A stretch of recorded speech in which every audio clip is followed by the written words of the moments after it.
ఈ బీజేపీ నాయకుడు మహేశ్వర్ రెడ్డి గారు అంటే ఆయన కూడా కాంగ్రెస్ పార్టీలోనే ఉండే, ఇక్కడ ఏఐసిసి ఇంప్లిమెంటేషన్ కమిటీ చైర్మన్ గా ఉండు కాబట్టి ఆయనకు ఆ బీజేపీ 11 సంవత్సరాల పాలన మీద ఎక్కువ అవగాహన ఉండదు. ఆయన బీజేపీలో ఉండు ఈ రోజు బీజేపీలో మాట్లాడటానికి కారణం ఏంటంటే బీజేపీలలో గుర్తింపు అంటే కాంగ్రెస్ పార్టీల ఆయనకి ఇచ్చినంత గుర్తింపును బీజేపీ పార్టీలో ఇవ్వకపోవడం, ఆ బీజేపీల గుర్తింపును తెచ్చుకునే ప్రయత్నంలో ఏదో మాట్లాడాలని చెప్పి ఈ 13 నెలల కాంగ్రెస్ పార్టీ పాలన అంటే ఈ 1 year 3 months పాలన మీద మాట్లాడి కొన్ని బ్రౌనీ పాయింట్స్ స్కోర్ చేయడానికి ప్రయత్నం చేస్తున్నట్టుగానైతే క్లియర్ కనపడుతుంది. ఎందుకంటే ఆయన మాట్లాడిన దాంట్లో వాస్తవంగా ఇవాళ ఏదన్నా ఉంటే ప్రజా తీర్పును గౌరవించి చిత్తశుద్ధి లేని పాలన చేస్తున్నది బీజేపీ. మహేశ్వర్ రెడ్డి గారు మీరు చెప్పాలి, 2014లో బీజేపీ అధికారంలోకి వచ్చినప్పుడు సంవత్సరానికి 2 కోట్ల ఉద్యోగాలు ఇస్తా అని చెప్పింది. అంటే ఇప్పటికి ఎన్ని ఉద్యోగాలు ఇవ్వాలి? 22 కోట్ల ఉద్యోగాలు ఇవ్వాలి.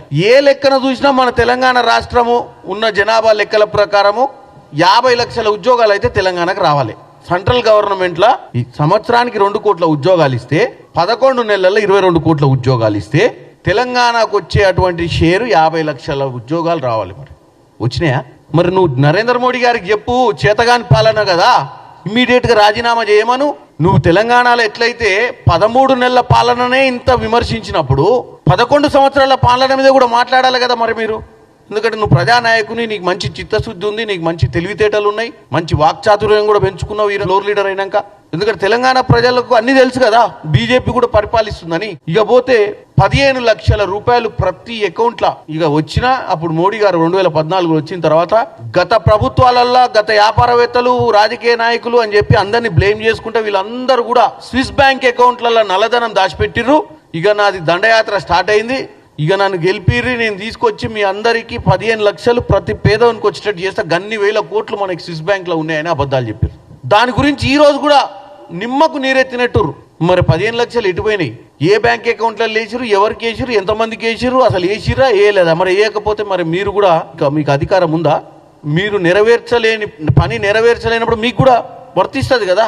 మాకంటే ముందు 11 ఏళ్ళు పరిపాలించిన మీరు రాజీనామా చేయాల్సిన అవసరం ఉంది. ఈరోజు మాకు 5 ఏళ్ళు ఇచ్చిర్రు, మేము సంవత్సరంలోనే ఓర్చుకోలేకపోతుర్రు. మేము అక్కడికి అన్నీ మేము ఇచ్చిన గ్యారంటీలు, రైతు రుణమాఫీ, 200 యూనిట్ల కరెంటు, 500 రూపాయల సిలిండరు, అవే కాక మేము చెప్పని ఇంటిగ్రేటెడ్ స్కూల్స్, నిన్నగాక మొన్న 6,000 కోట్లు, 5 లక్షల యువతకు ఉపాధి, వెనకబడ్డ వర్గాలకు, ఇవన్నీ మేము చేస్తుంది మీకు కనపడతలేదా? ఎందుకంత ఆవేశం? మీరు చేయకపోతేనే ఏం మాట్లాడొద్దు, మేమేం చేస్తుంటే పని జరుగుతున్న దాన్ని ఏదో మాట్లాడాలి. అసెంబ్లీలో మైక్ ఇస్తే మరి ఏదైనా మాట్లాడాలి కదా ఎదురు అని చెప్పి మాట్లాడటమే తప్ప దాంట్లో